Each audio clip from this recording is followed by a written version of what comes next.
আসসালামু আলাইকুম। আপনারা শুনছেন অডিও বুক বাই মেহেদি। আজকে আপনাদের পড়ে শোনাব হুমায়ুন আহমেদের লেখা হোটেল আহমেদিয়া। আমি একবার একটা ভাতের হোটেল দিয়েছিলাম, নিজের নামের সঙ্গে মিলিয়ে হোটেলের নাম আহমেদিয়া হোটেল। আসুন আপনাদের সেই হোটেলের গল্প বলি। 1971 সনের কথা, মুক্তিযুদ্ধের শেষ পর্যায়ে, রোজার মাস। থাকি মহসিন হলে, 564 নাম্বার রুমে। ঢাকা বিশ্ববিদ্যালয় হলগুলো তখন ছাত্রদের জন্য নিরাপদ বলে ভাবা হতো, কারণ যারা এই সময় হলে থাকবে তারা অবশ্যই পাকিস্তান অনুরাগী।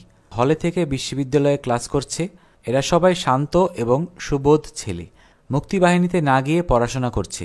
আমার তখন কোথাও থাকার জায়গা নেই। নানার বাড়ি মোহনগঞ্জে অনেক দিন লুকিয়েছিলাম, আর থাকা যাচ্ছে না। আমার নানাজান দীর্ঘদিনের মুসলিম লীগ কর্মী, তখন শান্তি কমিটির সভাপতি হয়েছেন। নানাজানের শান্তি কমিটিতে যোগ দেওয়ার ব্যাপারটা ব্যাখ্যা করার প্রয়োজন বোধ করছি। আমি আমার নানাজানের জন্যে সাফাই গাইছি না, আমার সাফাইয়ের তার প্রয়োজন নেই, তবু সুযোগ যখন পাওয়া গেল বলি। চারদিকে তখন ভয়ঙ্কর দুঃসময়। আমার বাবাকে পাকিস্তানি মিলিটারি গুলি করে হত্যা করেছে। নানাজান আমাদের সুদূর বরিশালের গ্রাম থেকে উদ্ধার করে নিজের কাছে নিয়ে এসেছেন, তাও এক দফায় পারেননি, কাজটি করতে হয়েছে দুবারে। তার অনুপস্থিতিতেই তাকে শান্তি কমিটির সভাপতি করা হলো।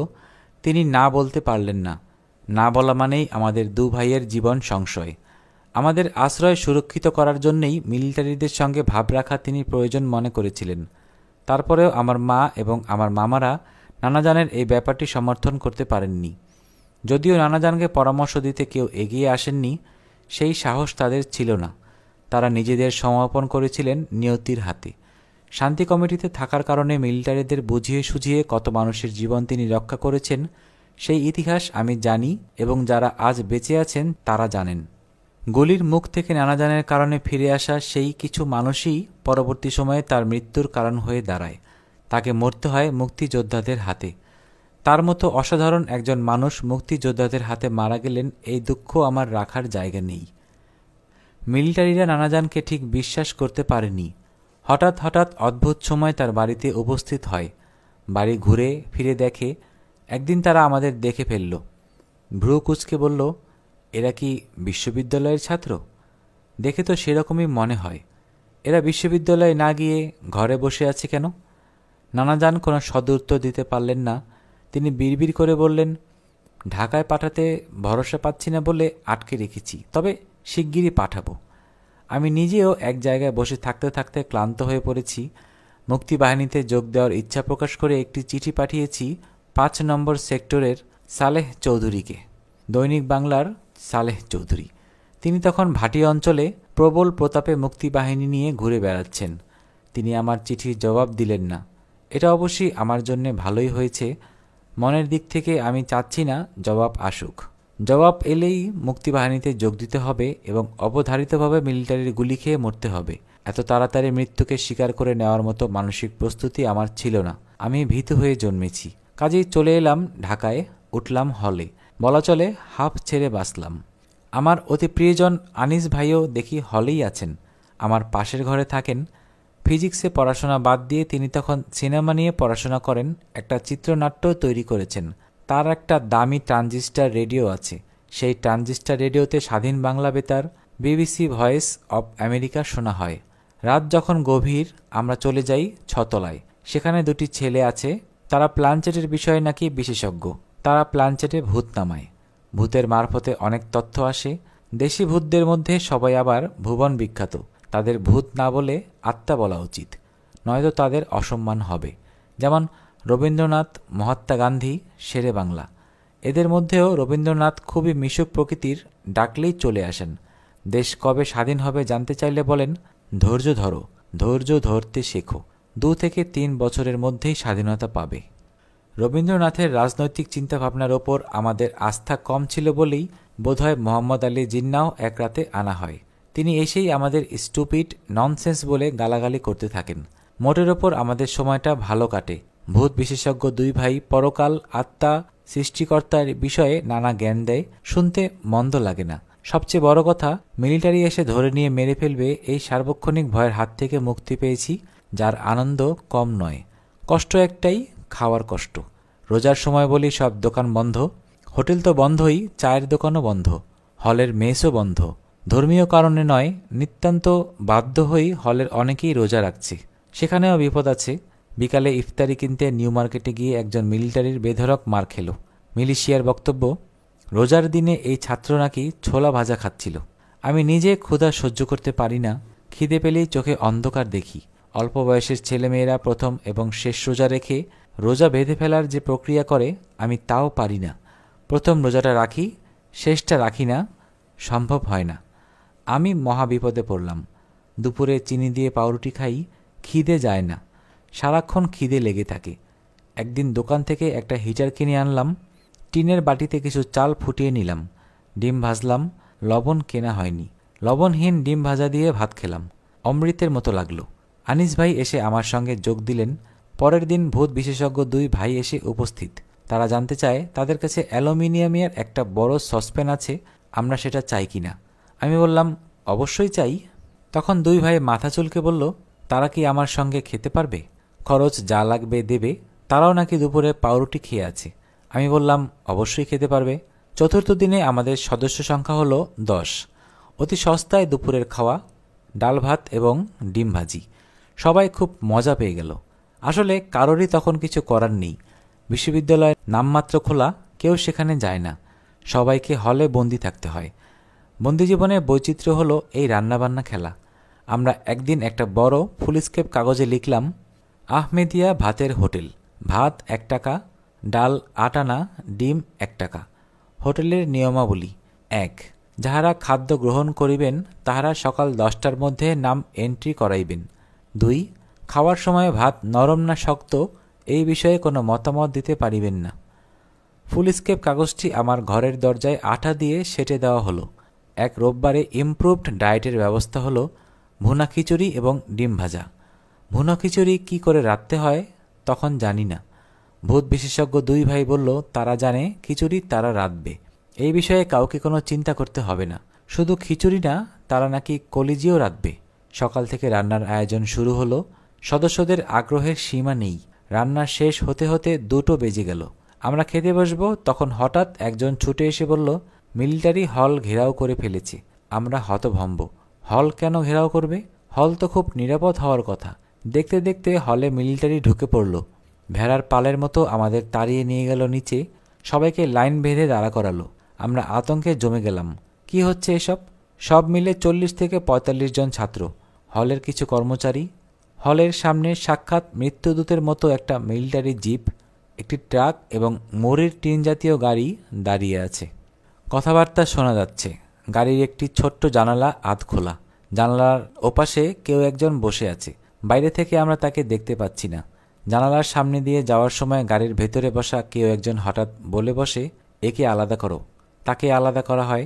এইভাবে 4 জনকে আলাদা করা হলো। 3 জন ছাত্র, একজন হলের কর্মচারী। 3 জন ছাত্রের মধ্যে একজন আমি। কি সর্বনাশ! এখন কি করি? মিলিটারি ধরে নিয়ে যাওয়ার নাম তো নিশ্চিত মৃত্যু। এত তাড়াতাড়ি মরে যাব? আমাদের খোলা ট্রাকে তোলা হলো। মিলিটারিরা আমাদের নিয়ে রওনা হলো। আমি হলের দিকে তাকালাম, আমার বন্ধুদের দিকে তাকালাম। আমি জানি এই হল, বন্ধুদের প্রিয় মুখ আমি আর কখনো দেখতে পাবো না। আমাদের নিয়ে যাওয়া হলো আণবিক শক্তি কমিশন ভবনে। ওই ভবনটি তখন মিলিটারিদের অস্থায়ী ঘাঁটির একটি। সেখানে পৌঁছে জানতে পারলাম আমাদের সবার বিরুদ্ধেই সুনির্দিষ্ট অভিযোগ আছে। আমরা দেশদ্রোহী। ঢাকায় গেরিলা বাহিনীর সঙ্গে আমাদের যোগাযোগ আছে। কি ভয়ানক অবস্থা! সেখান থেকে জিপে করে আমাদের পাঠানো হলো বন্দি শিবিরে। বিরাট একটা হলঘরের মতো জায়গায় আমাদের রাখা হলো। আরও অনেকেই সেখানে আছেন। সবার চোখেই অদ্ভুত এক ধরনের ছায়া, সম্ভবত মৃত্যুর ছায়া। তারা তাকাচ্ছে, কিন্তু মনে হচ্ছে কিছু দেখছে না। মানুষের প্রধান যে বৈশিষ্ট্য, কৌতূহল, সেই কৌতূহলের কিছুই তাদের চোখে নেই। এখান থেকে একজন একজন করে নিয়ে যাচ্ছে পাশের ঘরে। তারপরে বীভৎস চিৎকার শুনতে পাচ্ছি। সে চিৎকার মানুষের চিৎকার নয়, পশুর চিৎকার। একসময় চিৎকারের শব্দ কমে আসে, শুধু গঙ্গানির শব্দ কানে আসে। সেই শব্দও যখন কমে আসে, তখন শুধু ক্লান্ত কাতর ধ্বনি কানে আসে, পানি, পানি। আমি আমার পাশে বসা এক ভদ্রলোককে জিজ্ঞেস করলাম, এরা কি সবাইকে এরকম শাস্তি দেয়? ভদ্রলোক আমার প্রশ্নে বিস্মিত হয়ে তাকালেন। জবাব দিলেন না। সম্ভবত এরকম ছেলেমানুষি প্রশ্নের জবাব দিয়ে তিনি সময় নষ্ট করতে চান না। অনেককেই দেখলাম নামাজ পড়ছেন, নামাজের সময় নয় তবু পড়ছেন, নিশ্চয়ই নফল নামাজ। কি ভয়াবহ আতঙ্ক তাদের চোখে মুখে। জিজ্ঞাসাবাদ এবং শাস্তির জন্যে আমার ডাক পড়ল রাত 11টার দিকে। ছোট্ট একটা ঘরে নিয়ে আমাকে ঢোকানো হলো। সেই ঘরের মেঝেতে তখন একজন শুয়ে আছে। লোকটা উপর করে শুয়ে আছে, তার মুখ দেখা যাচ্ছে না। মৃদু গঙ্গানির শব্দ আসছে। মৃত্যুর আগে মানুষ হয়তো এরকম শব্দ করে। মানুষটার গায়ে একটি গেঞ্জি, গেঞ্জিতে চাপ চাপ রক্ত। এছাড়াও ঘরে আরও দুজন মানুষ আছে। একজনের মুখে সেতির দাগ, সে গোস্ত এবং পরোটা খাচ্ছে। অন্য একজনের হাতে 1 কাপ চা, সে পিরিচে ঢেলে চা খাচ্ছে। দুজনের মুখই হাসি হাসি। মেঝেতে একজন মানুষ মারা যাচ্ছে, তা নিয়ে তাদের কোনো রকম মাথা ব্যথা নেই। মৃত্যু তখন এতই সহজ। আমি ঘরে ঢুকতেই মুখে সেতির দাগওয়ালা মানুষটা বলল উর্দুতে, আমি খাওয়া শেষ করে নেই, তারপর তোমার সঙ্গে খোশ গল্প করব। আপাতত বিশ্রাম করো, হা হা হা। লোকটার খাওয়া দেখে এই প্রথম মনে হলো আজ সারাদিন আমি কিছু খাইনি। হোটেল আহমেদিয়ায় আজ ইমপ্রুভড ডায়েট রান্না করা হয়েছে। আমার বন্ধুরা কি কিছু খেতে পেয়েছে? না, ওই দিন আমার বন্ধুরা কিছু খেতে পারেনি। আমাদের ধরে নিয়ে যাওয়ার পর তারা সবাই এসে বসল আমার রুমে। আনিস সাবেদ বললেন, হুমায়ুনকে বাদ দিয়ে এই খাবার আমি খেতে পারবো না, তোমরা খাও। অন্যরাও রাজি হলো না। ঠিক করা হলো যদি আমি জীবিত অবস্থায় ফিরে আসি তাহলে আবারও ইমপ্রুভড ডায়েট রান্না হবে, হইচই করে খাওয়া হবে। আনিস সাবেদ আমার দরজার সামনে থেকে আহমেদিয়া হোটেলের সাইনবোর্ড তুলে ফেললেন। পরম করুণাময়ের অসীম কৃপায় আমি জীবিত অবস্থায় ফিরে আসি। বন্ধুবান্ধবরা আমায় তখন নানান দিকে ছড়িয়ে ছিটিয়ে পড়েছে। আমি ফিরে আসি জনশূন্য ফাঁকা হলে। জীবিত ফিরে আসার উত্তেজনায় দুরাত আমি 1 ফোঁটা ঘুমোতে পারিনি। বারবার মনে হতো এটা একটা স্বপ্ন। স্বপ্ন কেটে যাবে, আমি দেখব মুখে সেতি দাগওয়ালা লোকটা বলছে, একে নিয়ে যাও, মেরে ফেলো। দেখতে দেখতে 20 বছর পার হয়ে গেল। আনিস সাবেদ মারা গেল ক্যান্সারে। বন্ধুবান্ধবরা আজ কে কোথায় জানি না। মাঝে মাঝে হলের সামনের রাস্তা দিয়ে যাওয়ার সময় মনে হয় আবার সবাইকে খবর দেওয়া যায় না? আবার কি হিটার জ্বালিয়ে ভুনা খিচুড়ি রান্না করে সবাইকে নিয়ে খাওয়া যায় না? খেতে খেতে আমরা পুরনো দিনের গল্প করব। যে দুঃসময় পার হয়ে এসেছি সেই দুঃসময়ের কথা ভেবে ব্যথিত হব। হারিয়ে যাওয়া বন্ধুদের প্রায় দেখতে ইচ্ছা করে। হঠাৎ হঠাৎ 1-8 জনের সঙ্গে দেখা হয়ে যায়। খানিক আগে একজনের সঙ্গে দেখা হলো। সে তার স্ত্রী ও ছেলে মেয়েকে সঙ্গে নিয়ে গাড়িতে করে যাচ্ছিল। আমাকে দেখে গাড়ি থামালো, নেমে এসে আনন্দিত গলায় বলল, আরে তুই? হাত ধরে সে আমাকে টেনে নিয়ে গেল তার ছেলে মেয়েদের কাছে। গাঢ় গলায় বলল, পরিচয় করিয়ে দেই, এর নাম হুমায়ুন আহমেদ। আমরা একবার একটা হোটেল দিয়েছিলাম, আহমেদিয়া হোটেল। হুমায়ুন ছিল সেই হোটেলের বাবুর্চি। বলতে বলতে তার চোখে পানি এসে গেল। সে কোটের পকেট থেকে রুমাল বের করে চোখ মুছতে থাকলো। তার ছেলেমেয়েরা বাবার এই কাণ্ডের কোনো অর্থ বুঝতে পারল না, অবাক হয়ে তাকিয়ে রইল। আজকালকার ছেলেমেয়েদের কাছে আমাদের চোখের এই অশ্রুর কারণ আমরা কোনোদিনও স্পষ্ট করতে পারবো না। 71-এর স্মৃতির যে বেদনা আমরা হৃদয়ে লালন করি, এরা তার গভীরতা কোনোদিনই বুঝবে না, বোঝার প্রয়োজনও তেমন নেই। এরা সুখে থাকুক, কোনোদিনও যেন আমাদের মতো দুঃসময়ের ভেতর দিয়ে তাদের যেতে না হয়। এরা যেন থাকে দুধে ভাতে। শুনতে শুনতে শেষ হয়ে গেল আমাদের আজকের গল্প। যদি অডিও বুক বাই মেহেদি চ্যানেলটি আপনাদের ভালো লেগে থাকে তাহলে অবশ্যই চ্যানেলটি সাবস্ক্রাইব করে বেল আইকনটি অন করে দিবেন। ধন্যবাদ সবাইকে। ভালো থাকবেন, সুস্থ থাকবেন, বেশি বেশি করে বই পড়বেন, কারণ বইয়ের চেয়ে ভালো বন্ধু আর হয় না।